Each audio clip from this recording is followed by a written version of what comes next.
Financial Planner. Follow us on YouTube.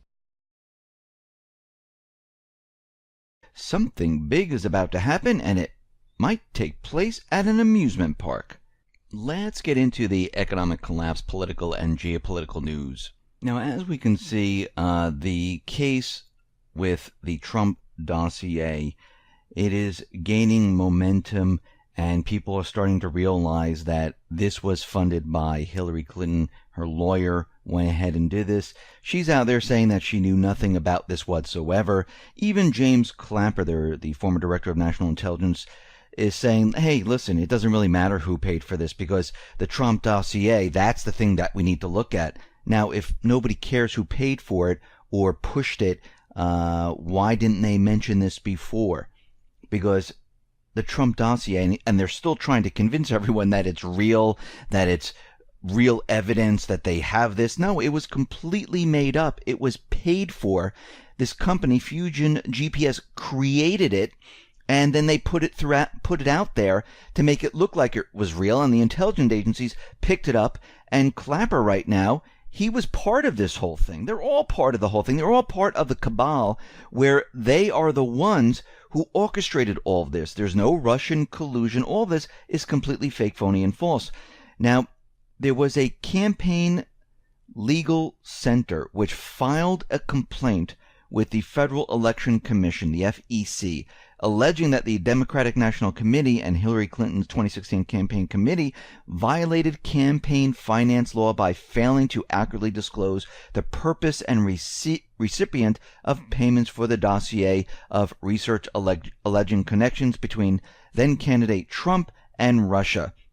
And the CLC's complaint asserts that by effectively hiding these payments from public scrutiny, the DNC and Clinton undermined the vital public information role of campaign disclosures. So we already see that the FEC might be getting involved in this, looking into this, and it looks like everything's starting to come down around this. Now, of course, Hillary Clinton's out there, saying, I do nothing about this, I deny this, I have no information whatsoever. Now, what's very interesting is the FBI informant who was kept silent is now allowed to testify in the Clinton-era Russian bribery with Uranium 1. And remember, this was under the Obama administration.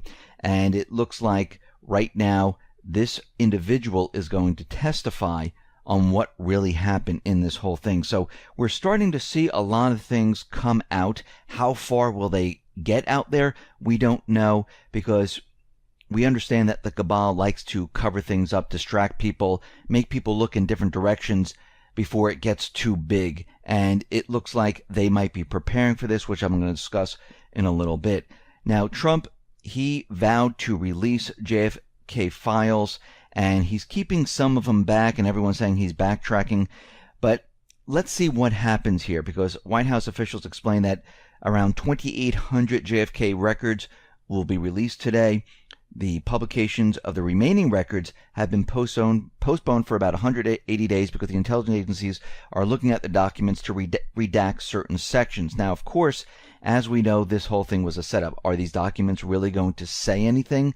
No, I don't think they're going to be as important as we all think they're going to be, because I think the real information is going to stay hidden, because this whole thing with JFK, this was a hit on the president by the cabal, and that's not going to be in these records.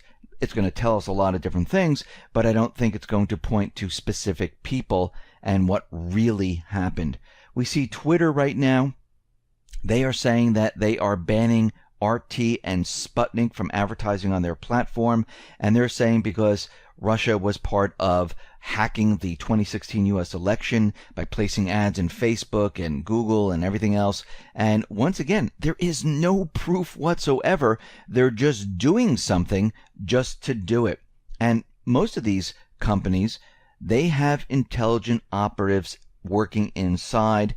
They're fed different information, and we can see that they're following the cabal right now. The corporate media, Google, YouTube, most of these type of organizations, that's what they do. We see Tillerson, he is the U.S. Secretary of State.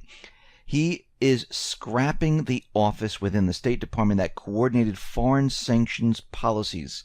Now, we know that sanctions have been used to have regime change, to force countries into doing things they didn't want to do. Now, the elimination of the sanctions coordinator appears to be part of the larger reorganization underway at the State Department. Now, the elimination of the office, which was created under the former Secretary of State Hillary Clinton, has driven a wedge among former officials and experts saying, no, we can't get rid of this because this coordinates all the sanctions. And I think sanctions are going to be a thing of the past, because once the US dollar is no longer the reserve currency, sanctions aren't going to work. And as we've seen in the past, sanctions actually really don't work.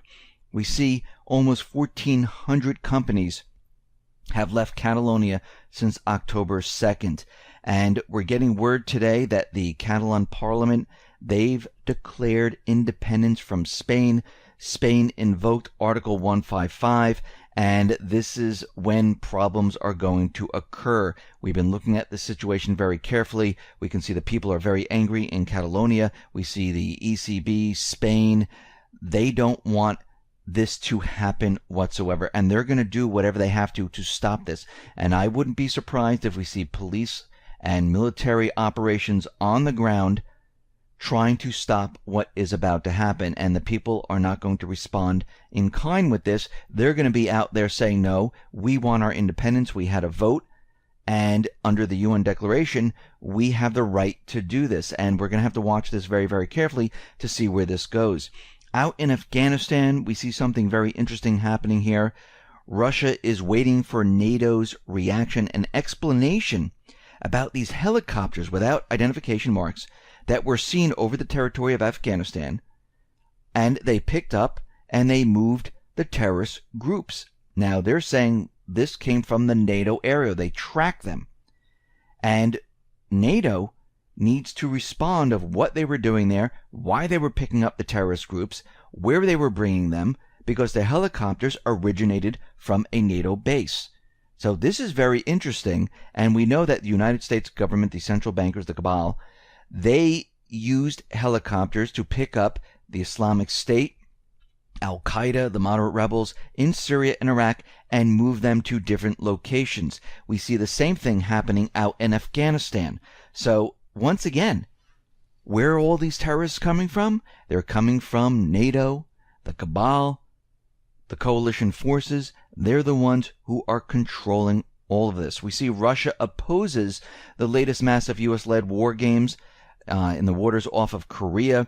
There's about 40 ships from the U.S., Japan, and South Korea, 3 nuclear submarines, a nuclear-powered carrier strike group. And basically what they're doing there is they are provoking North Korea right now, and they're trying to get North Korea to do something.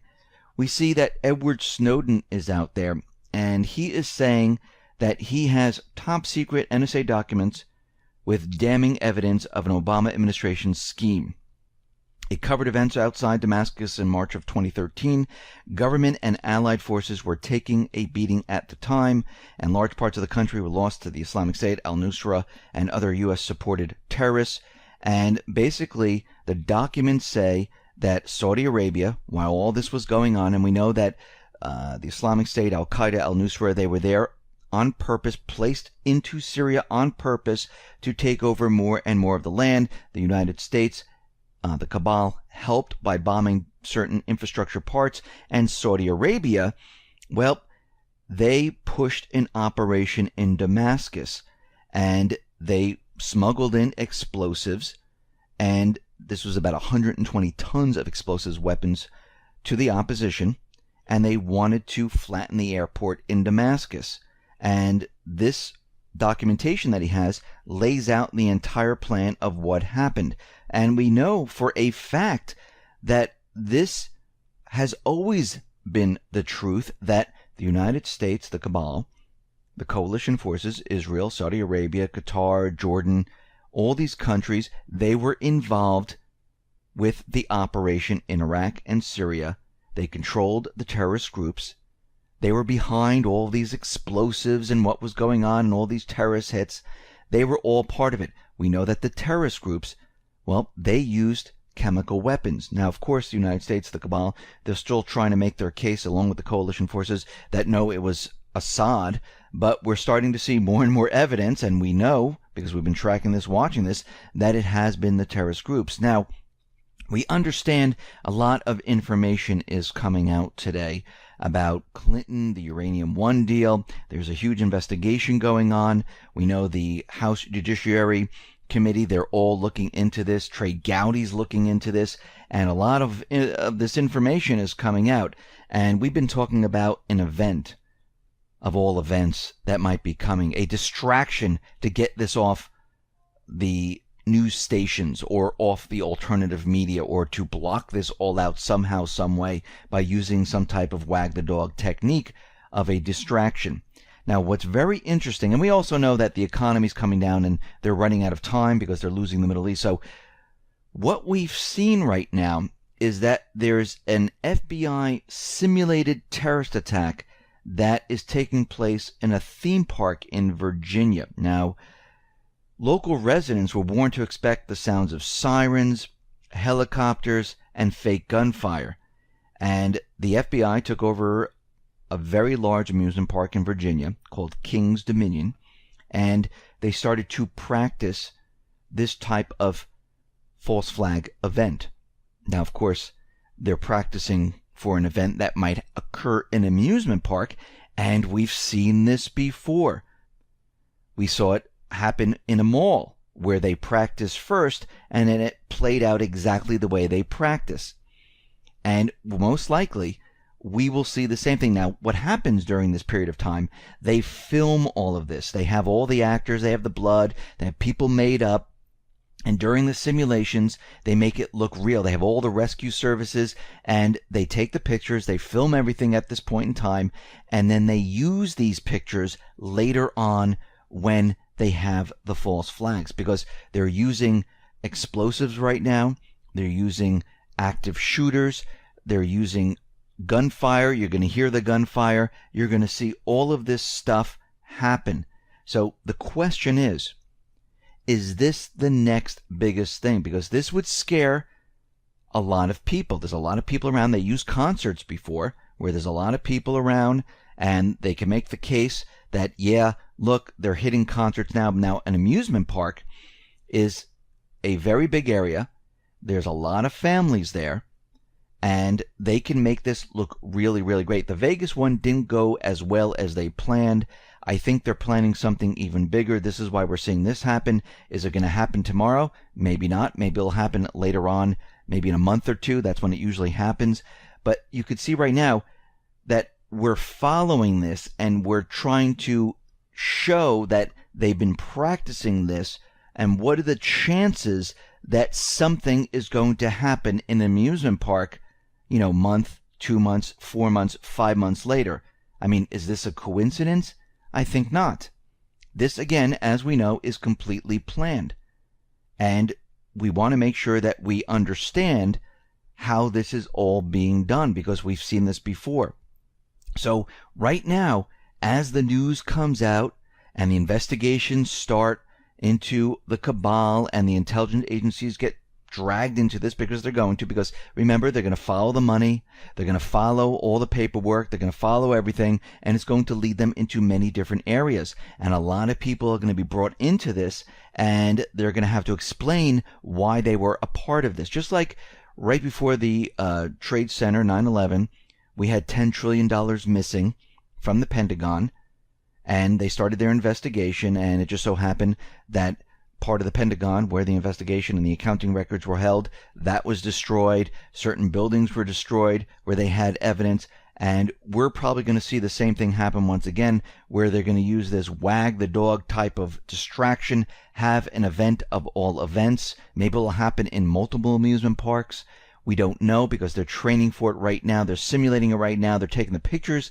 They're making it look as real as possible. They're using blood. They're using amputees. They put fake bones and it looks like their legs were blown off. So I'm expecting something really big to happen here, because this is a very big operation where they're having this simulation. And we've seen these simulations before, especially in schools, where they would have a simulated attack in a school, maybe 50, 60 miles away, and then it would happen in another school. Well, we might see the same exact thing. And this is what we've been watching, and we know that something big is about to happen.